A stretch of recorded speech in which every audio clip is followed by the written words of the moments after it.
Le Directoire, which was a transitional political before just Napoleon, you know, they decided to get rid of all this. They burned, they destroyed everything which was printing the paper money, and they came back to the silver and gold coins, and also some paper, but just for, you know, big amounts.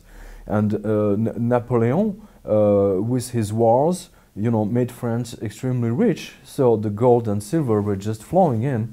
And that was, it gave actually to the whole Europe a kind of stability, monetary stability, until the First World War, until 1914, August, where the French government discovered that they didn't have enough money to pay to the soldiers and officers and to buy ammunition and weapons. So they stopped to pay the army with gold coins, and they started again with paper money. That's very, very interesting, because you see, this stability lasted until the First World War. That's fascinating. And the only reason they got back to paper money is they didn't have enough money to make war. So they used the quantitative easing to pay the soldiers and for weapons and tanks and everything. And for 4 years they did that. No problem. Think that today some gold coins of the l'Union Latine, this is how we call it in French, you can still buy them, and they're worth, they're priced in gold. They're still there. I mean, you don't have the assignats, not there anymore, but the gold coins are still here.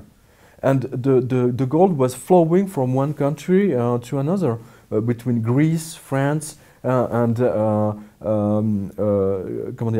Spain and everything. That was absolutely amazing. It was a really stability.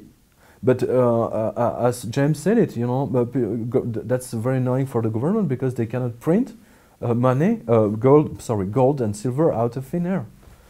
So it's always, when a government decides to go to war, they need money, and if they can print paper, it's 100 times easier.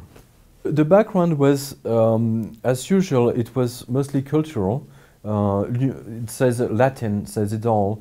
It says that everything which, if we have Latin origins, you know, like Italy, France, Spain, etc. So all these countries, you know, they should be together, because basically they have the same language, even if there are differences.